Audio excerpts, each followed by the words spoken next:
আসসালামু আলাইকুম। আজকে আমরা যাচ্ছি পৃথিবীর অষ্টম আশ্চর্যের মধ্যে একটি দেখতে। তো সকাল সকাল আমরা রওনা দিয়ে দিলাম, আর চারদিকের ভিউ কিন্তু ছিল মারাত্মক সুন্দর। এরকম সুন্দর রাস্তার ভিউ দেখতে দেখতে আমরা অলমোস্ট পৌঁছে যাই আমাদের ডেস্টিনেশনে, the great wall of China. ওইখানে পৌঁছানোর পরে আমাদের গাইড দেখাচ্ছিল দ্য গ্রেট ওয়াল অফ চায়নাতে কতগুলো পয়েন্ট আছে, আর আমরা কিন্তু যাচ্ছি সব থেকে সুন্দর পয়েন্টে, যেখান থেকে ভিউ সবচেয়ে সুন্দর ভাবে দেখা যাবে। চায়নার ওয়েদার কিন্তু এখন প্রচুর ঠান্ডা, তবে মাশাআল্লাহ ওই দিন আমরা অনেক সুন্দর ক্লিয়ার ওয়েদার পেয়েছিলাম। দেন অলমোস্ট 10 মিনিটস ওয়াকিং ডিস্টেন্সে ছিল আমাদের কেবল কার, যেটাতে করে আমরা ভিউ পয়েন্টের উপরে উঠবো। কেবল কারে উঠতে কিন্তু অবশ্যই নিজেদের পাসপোর্ট সাথে রাখতে হবে। এরপর আমরা কেবল কারে উঠে যাই, আর কেবল কারে উঠে কিন্তু আমার প্রচুর ভালো লাগতেছিল, কারণ উপর থেকে কিন্তু দ্য গ্রেট ওয়াল অফ চায়নার ফুল ভিউ দেখা যাচ্ছিল। আর কেবল কার কিন্তু প্রচুর উঁচুতে যাচ্ছিল, যেহেতু আমার কেবল কারে থার্ড টাইম, তো আমার একদমই ভয় লাগতেছিল না, খুবই এনজয় করতেছিলাম আমি। তো এরপর আমরা পৌঁছে যাই আমাদের ভিউ পয়েন্টে, আর দেখেন বরফ কিন্তু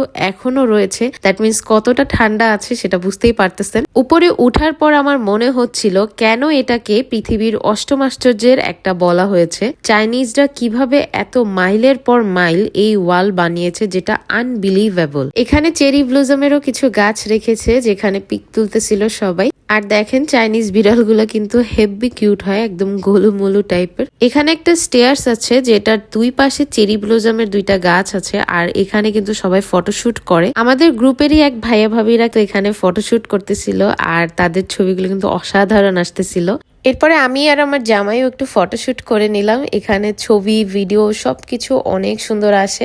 এটা যেহেতু অনেক বড় একটা এরিয়া, তো চাইলে কেউ হাইকিংও করতে পারে। তো যাই হোক, এরপর আমরা নিচে নেমে যাই, আর নিচে কিন্তু দুইটা শপ ছিল, যেখানে সোভিনিয়ার, তারপরে শীতের ক্যাপ, শোপিস এগুলো বিক্রি করতেছিল। তবে এখানে আপনারা অবশ্যই বার্গেনিং করবেন, কারণ ওরা অনেক দাম চায়। এখান থেকে আমিও একটা ম্যাগনেট কিনে নিই। এরপরে আমরা আবার কেবল কারে করে নিচে নামতেছিলাম, আর নামার ভিউ দেখলেই কিন্তু বুঝতে পারবেন যে আমরা কতটা উঁচুতে ছিলাম। দেন আমাদের লাঞ্চ করাতে নিয়ে আসে একটা রেস্টুরেন্টে। আজকে আমরা অথেন্টিক চাইনিজ ফুড ট্রাই করব।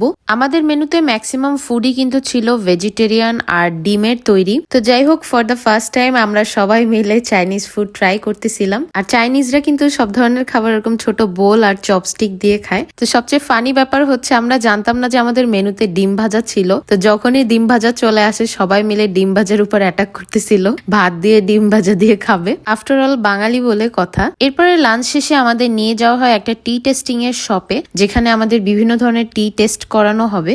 আর বলতেই হবে, চাইনিজ টি কিন্তু অসাধারণ ছিল।